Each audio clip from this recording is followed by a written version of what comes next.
아무도 흔들 수 없는 나의 구원. 네, 이과를 시작하도록 하겠습니다. 하나님은 누구신가? 암송할 성경 구절입니다. 로마서 11장 36절 하반절입니다.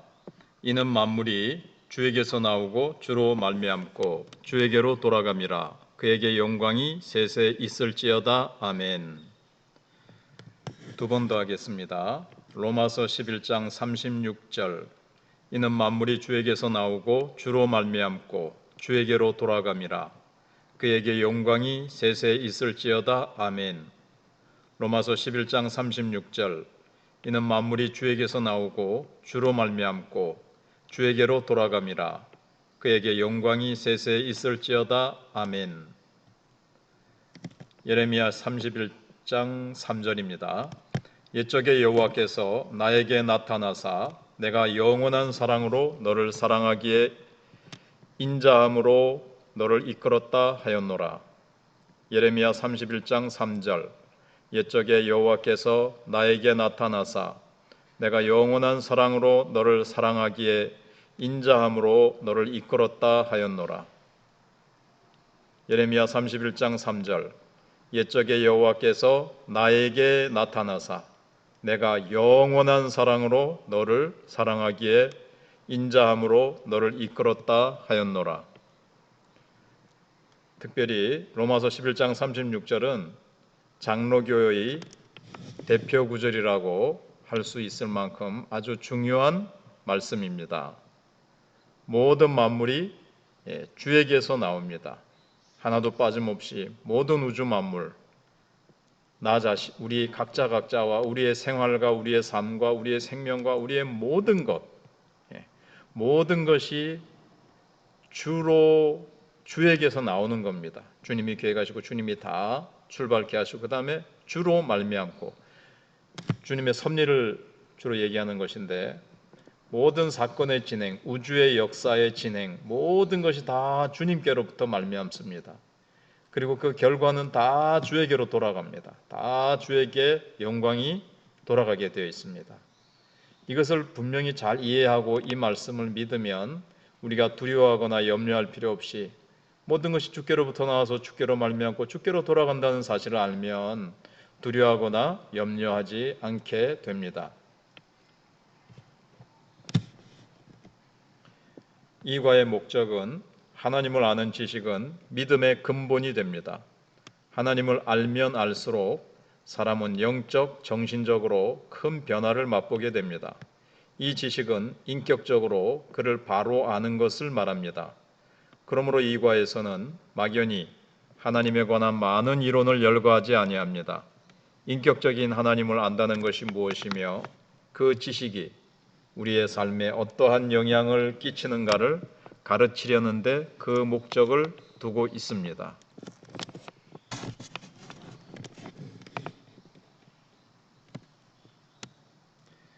하나님에 대한 지식은 제가 가능하면 2부에서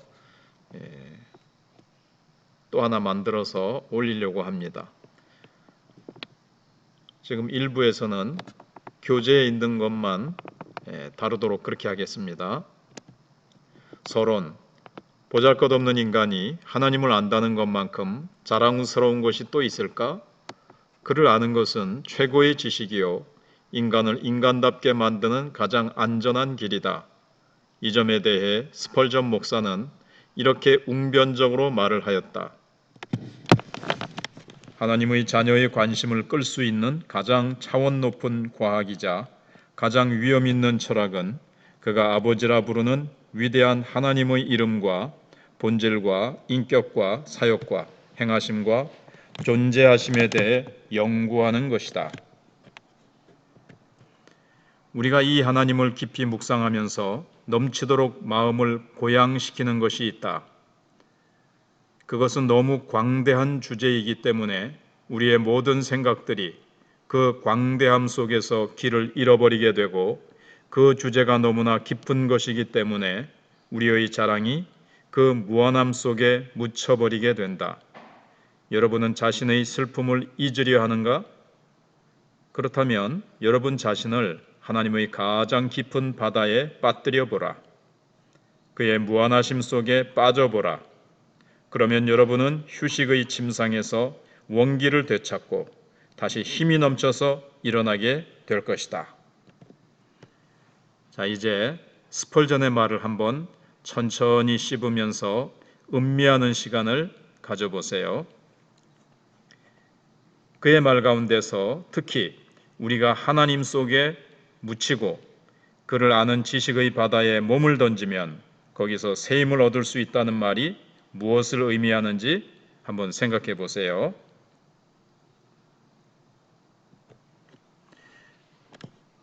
지금까지 여러분은 하나님을 어떤 분으로 알아왔습니까? 네, 작은 따로 준비한 노트에다가 수첩 같은 데 써오셔도 되고요. 이 교재 한 귀퉁이에다가 적으셔도 됩니다. 여러분은 하나님을 어떤 분으로 알아왔습니까? 무서운 하나님? 경찰 같은 하나님? 심판하시는 하나님? 아니요, 나는 사랑의 하나님, 좋으신 하나님, 나를 안아주시는 하나님. 각자 이렇게 쓰시면 되겠습니다. 2번, 하나님을 아는 지식이 당신을 어떻게 변화시켰습니까? 네, 내가 하나님을 아는 지식이 전혀 나의 삶에는 영향을 끼치지 않았느냐? 아니면 정말 나를 이렇게 변화시켰다. 이걸 적으시면 되겠습니다. 하나님이 당신의 삶에 어떤 영향을 끼치셨습니까? 2번은 하나님을 아는 지식이 어떻게 변화시켰냐 하는 거고요. 그 다음에 3번은 하나님이 당신의 삶에 어떤 영향을 끼치셨습니까? 주일날에만 그냥 하나님 생각하고 월요일부터 토요일까지는 하나님 전혀 생각하지 않고 하나님은 내 삶과 상관없는 분으로 살아왔는지, 아니면은 하나님 그분을 항상 삶에 모시고 하나님 때문에 내가 말 한마디 행동 하나도 하나님이 지키시고 보고 계시고 동행하신다는 것 때문에 내 삶에 어떤 영향을 끼치는지 생각해 보시고 적어 보시기 바랍니다. 자, 본문으로 들어갑니다. 서론에서 인용한 스펄전 목사의 글을 놓고 그 의미를 서로 토의해 보자. 그리고 당신도 똑같은 은혜를 체험하고 있는지 말해보라 하는 겁니다.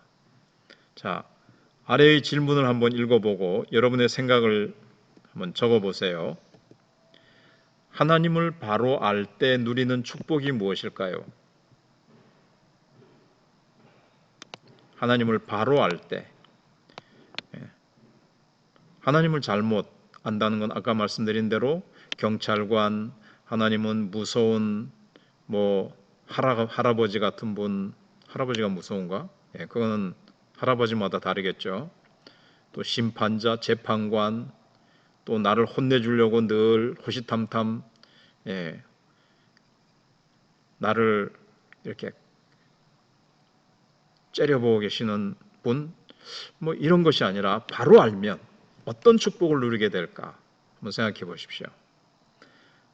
그 다음에 하나님에 관해 연구하는 것은 하나님의 자녀의 의무입니다. 하나님 백성의 의무예요. 호세아 6장 6절에도 우리가 여호와를 알자, 힘써 여호와를 알자 그랬어요. 하나님을 힘써 알지 아니하면 알 수 없는 분이세요. 또 알면 알수록 그 아는 것만큼 내게 축복이 되기 때문에 알아야 되는 거죠. 그리고 이것은 의무입니다. 의무. 해도 되고 안 해도 되는 게 아니에요. 이것은 반드시 우리는 하나님이 만드신 또 하나님이 축복하신 자녀요. 하나님의 자녀이기 때문에 이건 반드시 해야 될 것을 성경은 말씀하고 있습니다. 자, 여러분은 하나님에 대해서 연구해 보셨습니까? 정말 열심히 연구해 보셨습니까? 죽으라고 연구해 보셨습니까? 그 다음에 하나님의 광대성은 모든 것을 포함합니다. 하나님의 그 광대성, 크신 말이죠. 하나님의 광대함 앞에 말문이 닫히고 겸손 행복해지는 경험이 있습니까? 네. 너무너무 역사를 보든 성경을 보든 그 어떤 것 속에서 하나님이 너무너무 크시다 하는 것을 보면서 겸손해지고 말문이 닫히는, 할 말을 잃는 경험을 해보셨느냐 하는 겁니다. 그 다음에 하나님을 아는 지식은 새 힘을 얻게 합니다. 하나님을 알아가면서 새 힘을 얻은 경험이 있으면 적어봅시다. 참고로 이사야 40장 31절입니다. 오직 여호와를 앙망하는 자는 새 힘을 얻으리니 독수리가 날개침이 올라감 같을 것이요 다른 박질하여도 곤비하지 아니하겠고 걸어가도 피곤하지 아니하리로다. 네, 여호와를 앙망하는 자는 이렇게 새 힘을 얻게 되어집니다. 하나님을 아는 만큼, 하나님을 알아갈 때 얼마나 기쁘고, 몰랐던 것을 알았을 때 야, 하나님 이런 분이시구나, 하나님 이런 부분이 있구나, 야, 그러면 내게 이러이러한 축복과 은혜와 능력과 힘과 평안을 주시겠네. 그러면서 막 평안의 힘, 기쁨의 힘, 담대함, 주님을 다 맡기기 때문에, 주님께 맡기기 때문에 여러 가지 오는 축복이 있죠. 힘이 있죠. 예.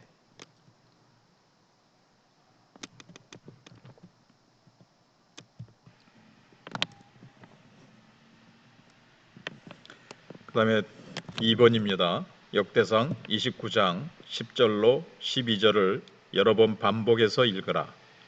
그리고 아래에 열거한 말들이 반복해서 나오는 것을 보면 다윗이 찬송하는 하나님은 어떤 하나님이라고 할 수 있는가.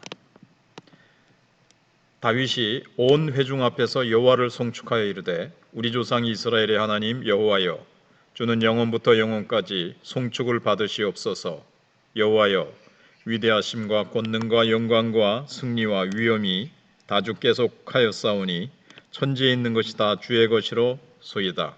여호와여 주권도 주께 속하였사오니 주는 높으사 만물의 머리심이니이다.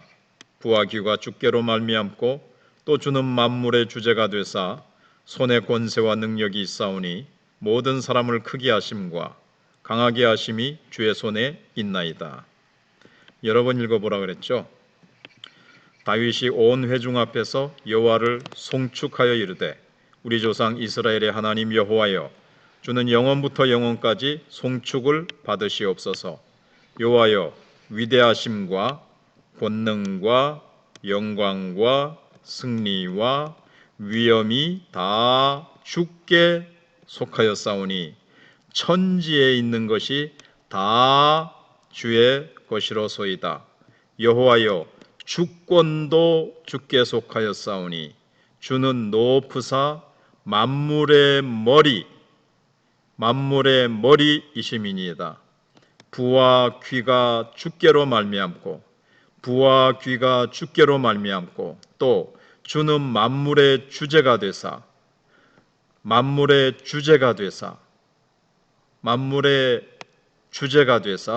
손에 권세와 능력이 있사오니 모든 사람을 크게 하심과 강하게 하심이 주의 손에 있나이다. 한 번 더 읽어드리겠습니다. 너무 친절한 것 같은데요. 다윗이 온 회중 앞에서 여호와를 송축하여 이르되 우리 조상 이스라엘의 하나님 여호와여 주는 영원부터 영원까지 송축을 받으시옵소서. 여호와여 위대하심과 권능과 영광과 승리와 위엄이 다 주께 속하였사오니 이 모든 것들이 다 주께 속했습니다. 천지에 있는 것이 다 주의 것이로 소이다. 주의 것입니다. 천지에 있는 것이 다 주의 것입니다. 여호와여 주권도 주께 속하였사오니 주권도 주님의 것입니다. 주는 높으사 만물의 머리이심이니이다. 만물의 머리입니다. 머리이시가 되십니다.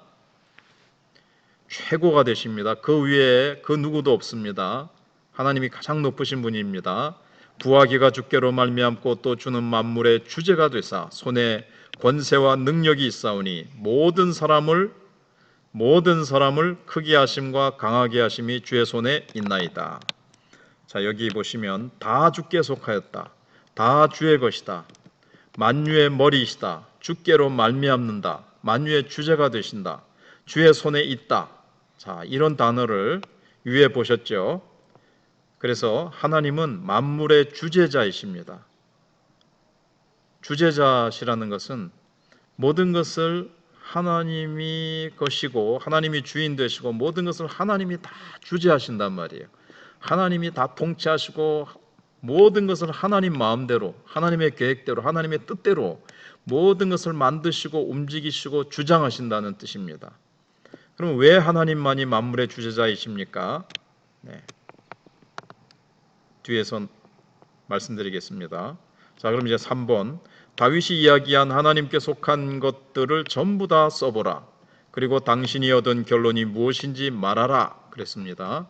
참고로 욥기 1장 20절 21절 말씀을 읽어드리겠습니다. 욥이 일어나 겉옷을 찢고 머리털을 밀고 땅에 엎드려 예배하며 이르되 내가 모태에서 알몸으로 나와 싸운즉 또한 알몸이 그리로 돌아가올지라. 주신 이도 여호와시요 거두신 이도 여호와시오니 여호와의 이름이 찬송을 받으실지니이다 하고. 네. 한 번 더요. 욥이 일어나 겉옷을 찢고 머리털을 밀고 땅에 엎드려 예배하며 이르되 내가 모태에서 알몸으로 나와 싸운즉 또한 알몸이 그리로 돌아가올지라. 주신 이도 여호와시요 거두신 이도 여호와이시오니. 아까 로마서 11장 36절 기억나십니까? 만물이 주께로 주에게서 나오고 주께로 말미암고 주께로 돌아간다. 욥은 그걸 정확히 알고 있었던 거예요. 주신 이도 여호와, 거두어 가신 이도 여호와. 여러분, 우리에게 주신 것도 다 주님이 주셨잖아요. 근데 나중에 다 거두어 가실 것을 아셔야 됩니다. 하나님이 주신 거 가지고 우리가 어떻게 살았느냐 이제 나중에 이제 평가받는 거예요. 그래서 여호와의 이름이 찬송을 받으실지니이다 이렇게 고백했습니다. 본문의 내용이 체계적으로 나열되어 있지 않지만 대충 이렇게 분류할 수 있습니다. 욥기 말고요. 앞에 다윗이 고백한 역대상 29장의 말씀을 말하는 겁니다. 첫째, 천상의 존재에 해당하는 것이 뭐죠? 광대하심, 권능, 영광, 이김, 위엄입니다. 지상의 존재에 해당하는 것, 부와 귀, 크게 됨, 강하게 됨, 소위 하늘의 복, 광대, 그러니까 하늘의 복을 말하고 땅의 복을 얘기한다고 생각을 하시면 되겠습니다. 신적 존재에 관한 영광과 인간에게 해당하는 영광이 다 하나님의 손에 있기 때문에 하나님만이 천지의 주제자가 되신다는 겁니다. 앞에 왜 하나님만이 천지의 주제자가 되시냐 그랬는 질문이 있었죠. 신적 존재에 관한 영광이나 이 땅 위에서 인간에게 하나님이 나누어 주시는 영광이나 다 하나님의 손에 있기 때문에 하나님만이 천지의 주제자가 되십니다.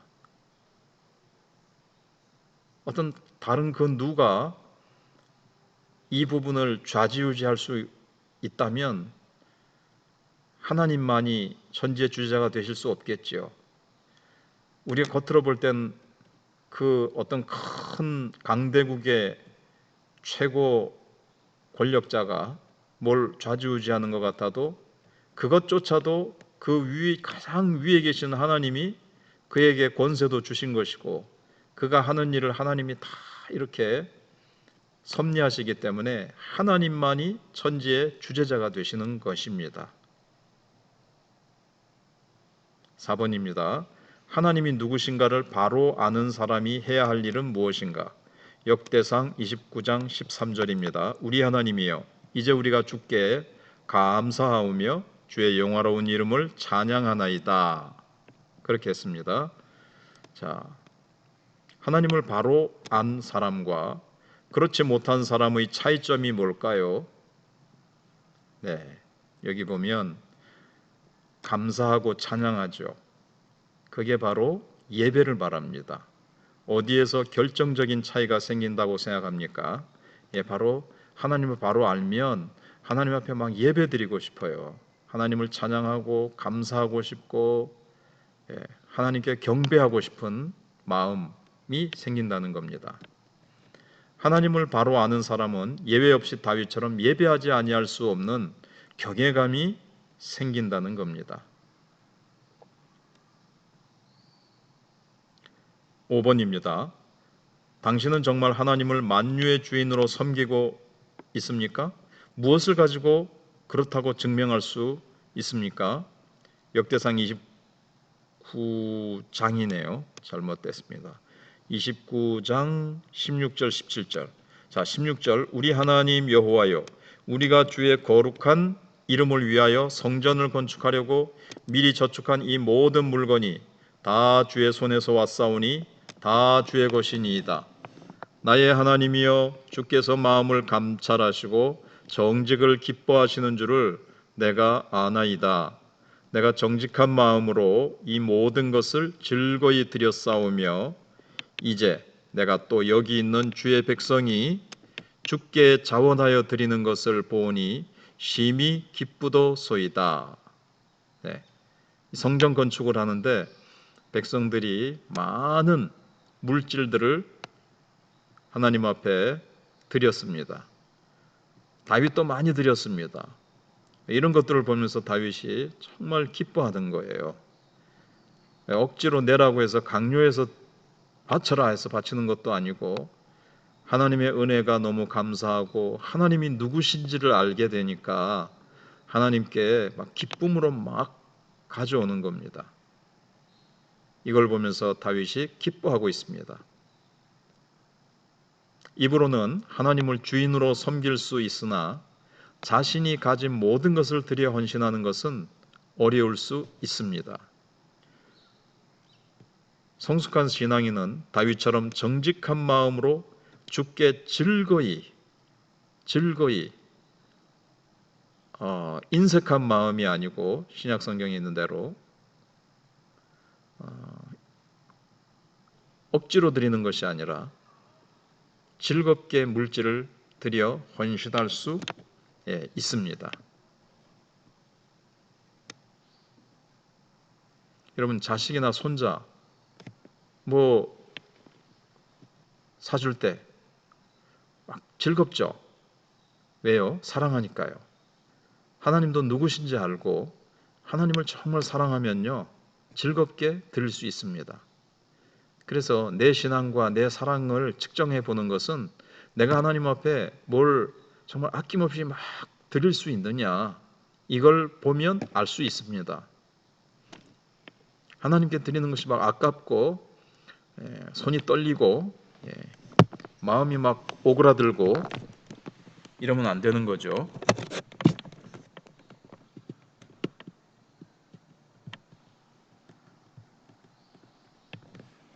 제가 짧게 하려고 했는데 잔소리쟁이가 돼가지고 못 고치는 병이 생겨가지고 또 길어지고 있습니다. 지금부터는 가능한 짧게 해보려고 합니다. 6번, 하나님이 어떤 품성을 가지고 계시는가를 다음 성구로 다시 한번 정리하라. 시편 90편 2절입니다. 하나님이 영원 자존자 되심의 의미는 무엇인가 하는 겁니다. 여기서 제가 성경 구절을 깜빡 안 적었는데 읽어드리도록 하겠습니다.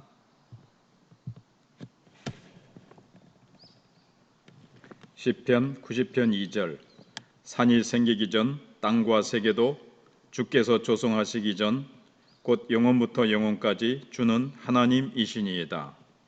한 번 더요. 산이 생기기 전 땅과 세계도 주께서 조성하기 전 하시기 전 곧 영원부터 영원까지 주는 하나님이시니이다. 네, 지금 4층에서 녹음을 하고 있어서 좀 울릴 수도 있습니다. 공간이 좀 넓어가지고요. 하나님이 영원 자존자 되심의 의미는 무엇입니까? 영원한 생명이세요. 하나님은 영원부터 영원까지, 산이 생기기 전, 땅이 생기기도 전에, 우주가 존재하기도 전에부터 하나님은 아니 계신 적이 없으셨어요. 그러니까 하나님은 영원한 생명이시죠. 앞으로도 하나님은 결코 사라지지 아니하시고 영원부터 영원까지 존재하시죠. 당신은 영원한 생명이 하나님께만 있다는 사실을 확인하면서 어떤 은혜를 느끼십니까? 다시요. 당신은 영원한 생명이 하나님께만 있다는 사실을 확인하면서 어떤 은혜를 느끼십니까? 네. 하나님께만 영원한 생명이 있음을 확인하면서 어떤 은혜를 느끼시는지 거기 한번 기도하면서 생각해 보시고 적어 보시기 바랍니다. 네. 제가 답을 다 안 가르쳐 준다고 삐끼지 마시고 이건 각자 자기 나름대로 이렇게 느끼는 은혜를 적는 겁니다. 예레미야 23장 24절 여호와의 말씀이니라 사람이 내게 보이지 아니하려고 누가 자신을 은밀한 곳에 숨길 수 있겠느냐 여호와가 말하노라 나는 천지에 충만하지 아니하냐. 자, 천지에 충만하다 무소부재라 그랬죠. 아니 계신 것이 없다 이런 뜻이죠. 당신에게 어떤 유익을 줍니까? 네, 사람은 알아주지 않아도 참 내 억울함 하나님이 알고 계시고 내 고통 하나님이 다 알고 계시고 근데 또 내게 숨겨진 죄악까지도 다 알고 계세요. 그러니까는 범죄치 않으려고 하고 죄를 지었더라도 하나님 앞에 속기속기 토해놓고 회개하게 되겠죠. 억울함과 고통이 있을 때도 참 아무도 몰라줘 하면서 절망하는 것이 아니라 하나님은 다 아시니까 위로받고 힘을 얻고 주님을 의지하면서 소망을 가지게 되는 거죠. 예레미야 32장 27절 나는 여호와여 모든 육체의 하나님이라 내게 할 수 없는 일이 있겠느냐. 하나님의 전능하심을 얘기하는 것입니다. 그러면 언제 전능하신 하나님을 경험할 수 있습니까? 무엇이든지 다 이루실 수 있는 하나님을 이제 우리가 경험할 수 있는데 우리가 정말 어떤 걸 할 수 없을 때 내가 너무 절망의 사방에 휩싸여서 갇혀서 아무것도 할 수 없을 때 우리가 오히려 전능하신 하나님을 경험할 수 있습니다. 그 외에도 또 여러분 각자 생각나는 것이 있으시면 적어보시기 바랍니다. 야고보서 1장 17절입니다. 같은 맥락의 말씀이 히브리서 13장 8절이죠. 예수 그리스도는 어제나 오늘이나 영원토록 동일하시니라 하는 말씀이죠.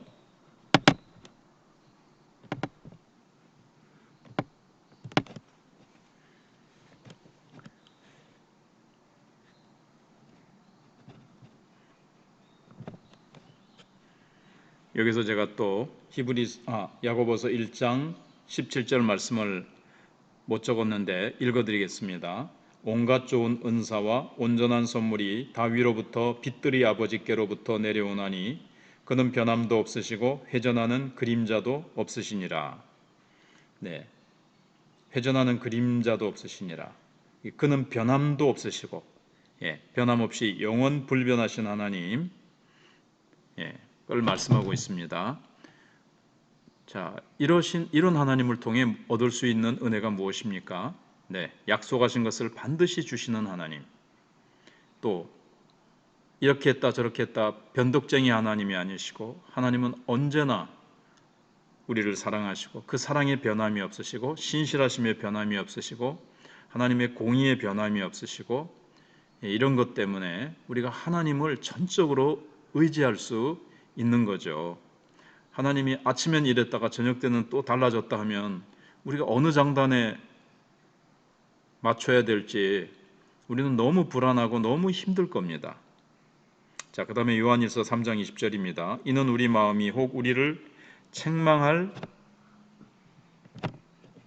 일이 있어도 하나님은 우리 마음보다 크시고 모든 것을 아시기 때문이라. 하나님 모든 것을 아신다는 게 또 나왔습니다. 무소부재하시고 전지전능하신 하나님은 우리에게 큰 위로가 되지만 동시에 두려움을 일으킬 수도 있습니다.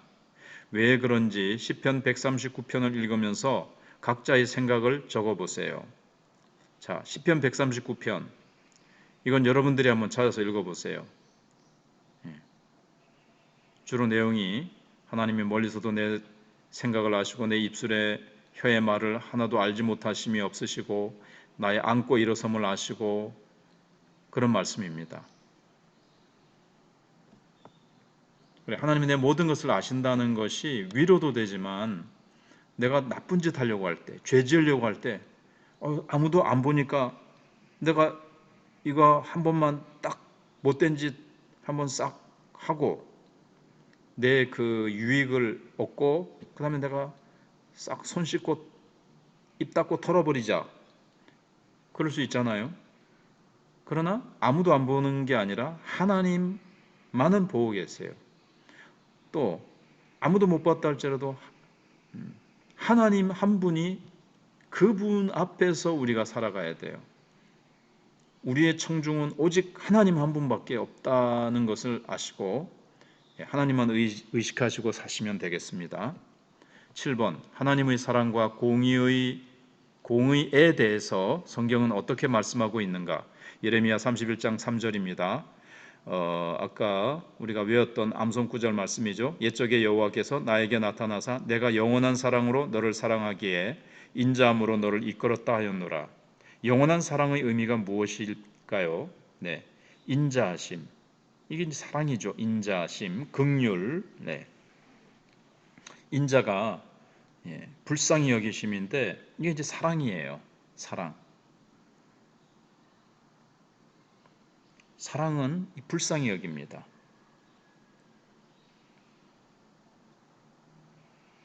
그다음에 긍휼 비슷한 말이죠. 오래 참으심. 사랑하시기 때문에 오래 참아요. 그다음에 인자하심. 그다음에 이 사랑이 어디에서 극치를 이루었습니까? 로마서 5장 8절. 우리가 아직 죄인 되었을 때에 그리스도께서 우리를 위하여 죽으심으로 하나님께서 우리에 대한 자기의 사랑을 확증하셨느니라. 우리가 아직 죄인 되었을 때 그리스도께서 우리를 위하여 죽으심으로 어디에서요? 십자가 위에서. 왜 죽으셨어요?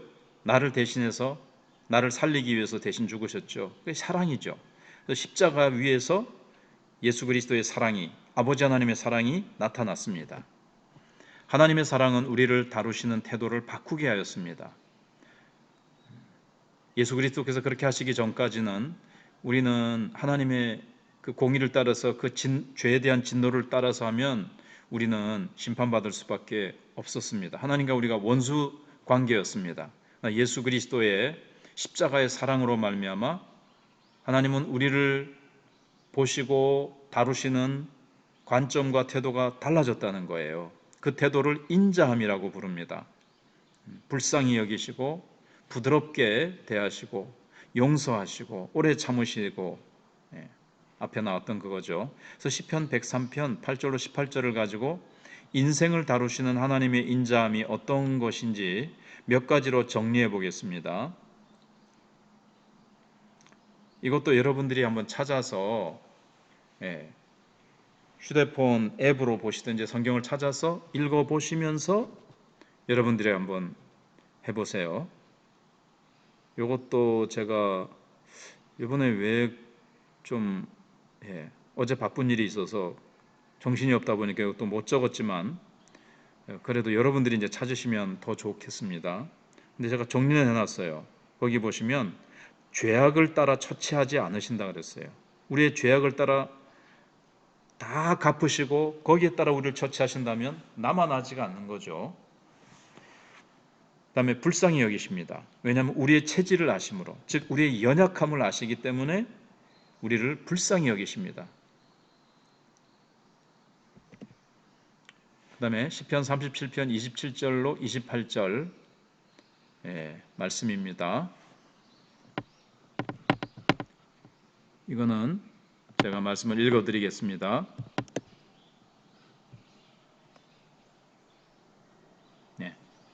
시편 37편 27절 28절 악에서 떠나 선을 행하라. 그리하면 영원히 살리니 여호와께서 정의를 사랑하시고 그의 성도를 버리지 아니하심이로다.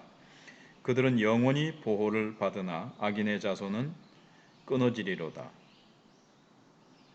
악에서 떠나 선을 행하라. 그리하면 영원히 살리니 여호와께서 정의를 사랑하시고 그의 성도를 버리지 아니하심이로다. 그들은 영원히 보호를 받으나 악인의 자손은 끊어지리로다. 하나님의 공의, 하나님의 정의죠. 하나님의 공의는요, 무조건 우리를 그냥 오냐 잘못해도 오냐 다 봐주시고 거기에 대해서 하나님께서 다루지 않으시는 것, 그게 아니죠. 그건 잘못된 빗나간 사랑입니다. 하나님의 공의는, 하나님의 정의는, 악에 대해서는 하나님께서는 그냥 넘어가지 않으세요. 공의 하나님이시기 때문에. 그래서 하나님은 사랑이시라고 말씀하신 똑같은 성경에서 하나님은 공의로우시다고 말씀하십니다. 하나님 그건 좀 빼세요. 우리가 이렇게 할 수가 없어요. 왜냐하면 하나님의 성품이세요. 하나님 자신이 갖고 계신 본래적인 성품이세요. 그러니까 우주가 이렇게 지탱하고 있는 거죠. 자, 공의에는 두 가지 목적을 가지고 있어요. 그게 뭐냐 하면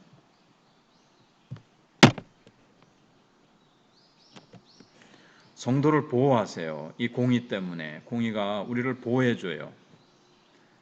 하나님이 공의로 다루시면 우리가 박살나는 거 아니냐가 아니고 우리가 보호되는 거예요. 악인들이 우리를 악으로 짓밟지 못하도록 하나님이 딱 보호해 주십니다. 그래서 같이 연결되는 게 악인을 벌하시는 거죠.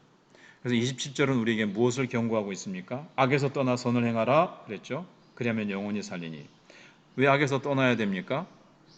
악은 그러니까 잘못된 자리에 있으면서 복을 주옵소서 그럴 수는 없는 거예요. 잘못된 자리를 떠나야죠. 복 받을 수 있는 자리로 와야죠. 저주가 쏟아지는 그 자리에 있으면서 복을 주세요 이렇게 할 수는 없다는 거예요.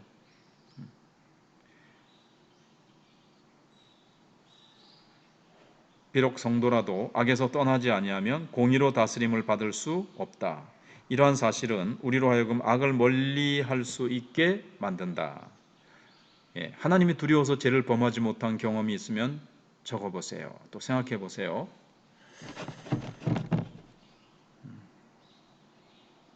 하나님 모르는 사람들은 하나님을 두려워할지 모르니까 죄를 마구 범합니다. 그러나 우리는 하나님이 두렵기 때문에 죄를 범하지 못하죠. 이게 축복이에요. 죄를 범하면서 악으로 막 나가면 하나님의 축복 다 내팽개치고 저주받을 자리로 자기가 가면 뭐 하겠습니까? 죄를 막 범하면 결국 멸망하는 건데 낭떠러지로 자기가 치닫는 거죠. 자, 하나님의 사랑을 과대평가하고 공의를 과소평가하는 자들이 없지 않다. 그래서 하나님의 사랑을 핑계 삼아 웬만한 죄를 범해도 크게 두려워하지 아니하는 습성이 있다. 이런 생각에 은근히 젖어 있는 자가 없는지 깊이 생각해 봅시다. 네. 다시요. 하나님의 사랑을 과대평가하고 하나님은 사랑의 하나님이세요. 그러니까 다 봐주실 거야. 뭐 이 정도쯤이야. 하나님은 공의의 하나님이신데 뭐 이런 거 다 눈 감아 주실 거야. 뭐 이렇게 내가 죄를 지었는데도 하나님 뭐 그냥 계시더라. 과소평가하지 마세요.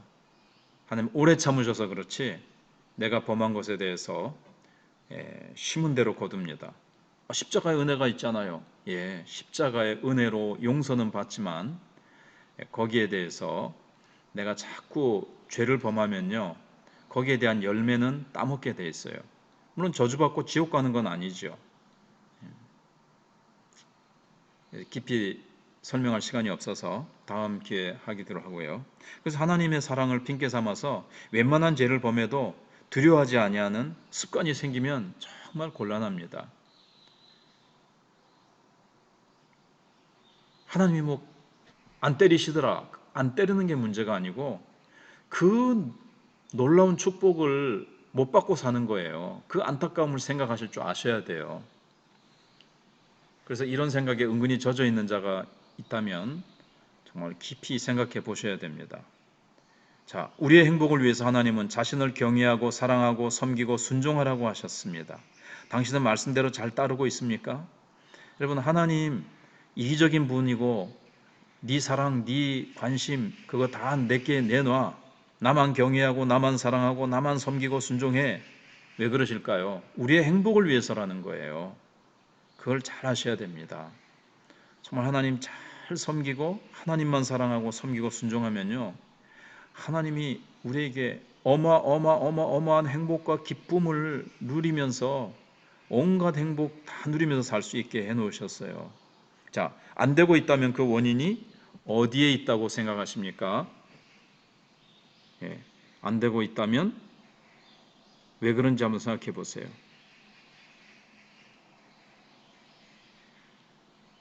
8번, 우리가 하나님이 어떠한 분임을 알 때 마땅히 가져야 할 태도는 무엇인가? 신명기 10장 12절로 13절을 보면 적어도 4가지를 요구하고 있는데 그것은 무엇인가? 4가지 요구, 신명기 10장 12절 13절이죠. 자, 이것도 읽어드리겠습니다. 이스라엘아, 내 하나님 여호와께서 내게 요구하시는 것이 무엇이냐? 곧 내 하나님 여호와를 경외하여 그의 모든 도를 행하고 그를 사랑하며 마음을 다하고 뜻을 다하여 내 하나님 여호와를 섬기고 내가 오늘 내 행복을 위하여 내게 명하는 여호와의 명령과 규례를 지킬 것이 아니냐. 네. 한번 성경을 펴셔서 그렇게 적으시면 좋겠습니다. 보시면서 공부하시면 좋겠습니다. 여기 하나님이 요구하시는 것이 뭐냐? 첫 번째, 내 하나님 여호와를 경외하여 그랬습니다. 경외는 무슨 뜻이냐면 존경과 두려움을 함께 가지는 마음가짐을 말합니다. 그러니까 자녀가 아버지에 대해 비슷한 마음을 가지고 있죠. 경외와 사랑은 하나님을 향한 우리의 마음가짐을 의미하고요. 섬김과 순종은 그러한 마음에서 나오는 행위와 삶을 의미합니다. 9번, 예수님은 모세가 교훈한 이 말씀을 2가지 내용으로 요약해서 가르치셨습니다. 하나는 마음의 태도고 다른 하나는 행동에 대한 것입니다. 그 2가지가 무엇입니까? 마가복음 12장 29절 30절입니다. 예수께서 대답하시되 첫째는 이것이니 이스라엘아 들으라. 주 곧 우리 하나님은 유일한 주시라. 내 마음을 다하고 목숨을 다하고 뜻을 다하고 힘을 다하여 주 너의 하나님을 사랑하라 하신 것이요. 그랬습니다. 마음, 목숨, 뜻 다하고 힘 다하여 하나님을 사랑하라고 했는데 구체적으로 어떻게 하라는 겁니까? 하나님만 올인하는 거죠. 근데 어떻게 하면 이 말씀대로 이루어질까요? 마음이 바뀌어야 됩니다. 내 마음 전부를 하나님을 사랑하고 하나님께 드리는 그런 마음으로 바뀌어야 됩니다. 자, 그다음에 요한복음 14장 21절입니다. 나의 계명을 지키는 자라야 나를 사랑하는 자니 나를 사랑하는 자는 내 아버지께 사랑을 받을 것이요 나도 그를 사랑하여 그에게 나를 나타내리라. 오른쪽이 조금 잘렸죠. 제가 좀 이번에 그리 됐습니다. 자, 하나님을 사랑하는 것을, 예수님을 사랑하는 것을 어떻게 알 수 있어요? 계명을 지키는 자라야. 그래서 사랑과 순종은 불가분의 관계예요. 사랑하면 순종하게 돼 있어요. 순종을 안 해요? 사랑하지 않는 거예요. 입술로만 사랑하는 거겠죠. 그래서 계명을 지키는 자는 사랑하는 자입니다. 마음이 가면 행동은 자연히 따르는 원리와 이치죠. 10번, 하나님에 대한 당신의 태도를 반성해 보라. 만일 문제가 있다면 그것은 마음과 행동 중 어느 쪽인가? 내가 잘 순종하지 못하고 있다. 내가 그러면 사랑하지 못하는 건데 뭐가 문제예요? 마음이 문제예요? 행동이 문제예요?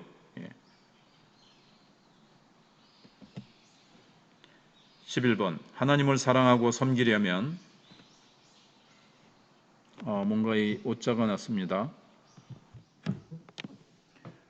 다시요. 하나님을 사랑하고 섬기려면 그에게 합당한 예배를 드릴 수 있어야 한다. 어떻게 이해해야 하는가? 그에게입니다. 그에게. 그러니까 하나님 그분께 합당한 예배를 드릴 수 있어야 됩니다. 어떻게 이해해야 됩니까? 시편 95편 1절, 2절, 6절입니다. 오라 우리가 여호와께 노래하며 우리의 구원의 반석을 향하여 즐거이 외치자. 우리가 감사함으로 그 앞에 나아가며 시를 지어 즐거이 그를 노래하자. 오라 우리가 굽혀 경배하며 우리를 지으신 여호와 앞에 무릎을 꿇자.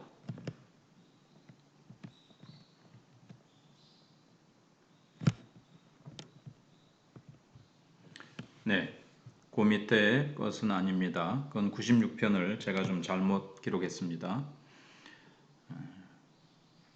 하나님이 예배의 대상이 되는 이유는 무엇입니까? 네, 시편 95편 3절로 5절 여호와는 크신 하나님이시요 모든 신들보다 크신 왕이시기 때문이로다.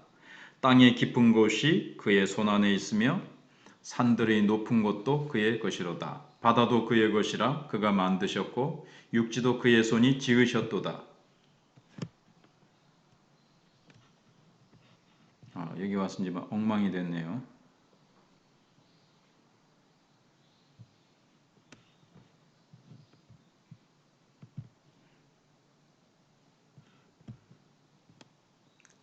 다시요.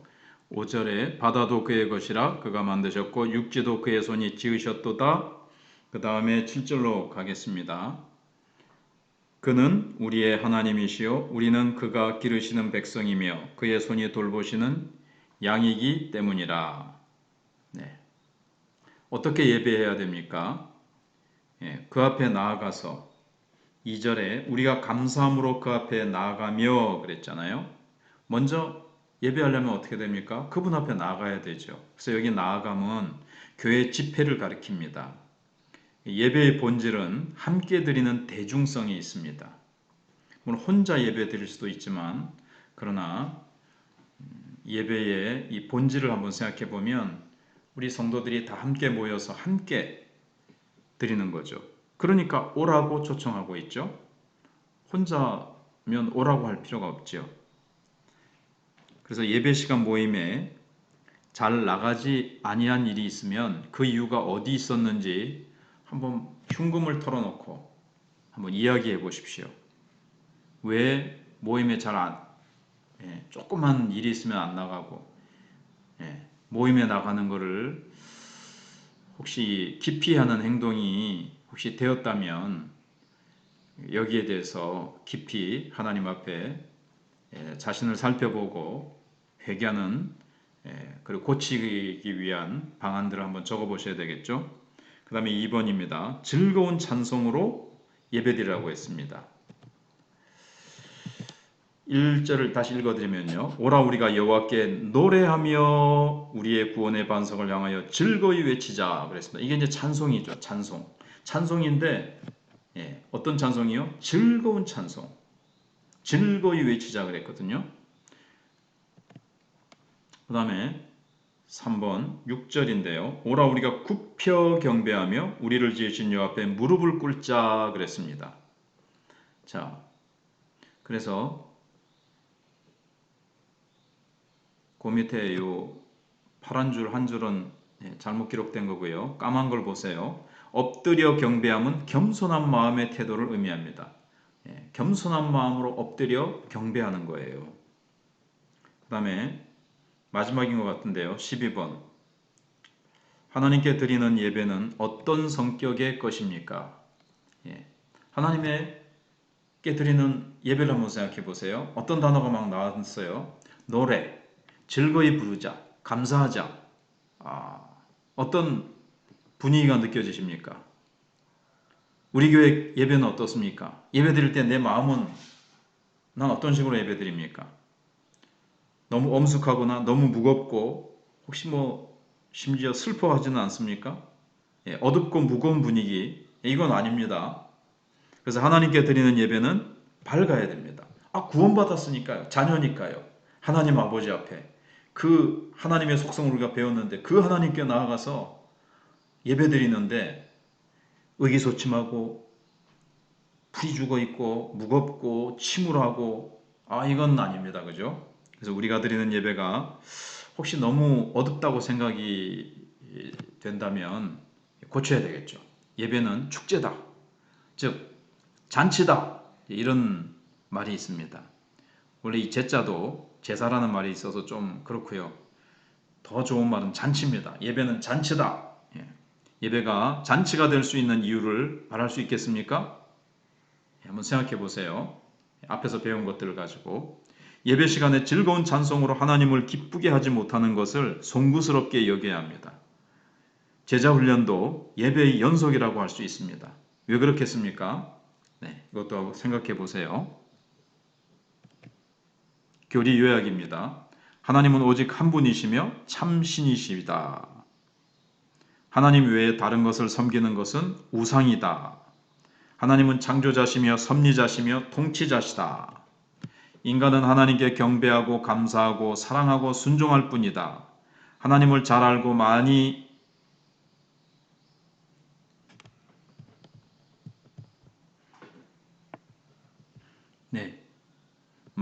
아는 것은 우리의 마음을 더욱 겸손하게 하며 큰 용기와 위로를 얻게 한다.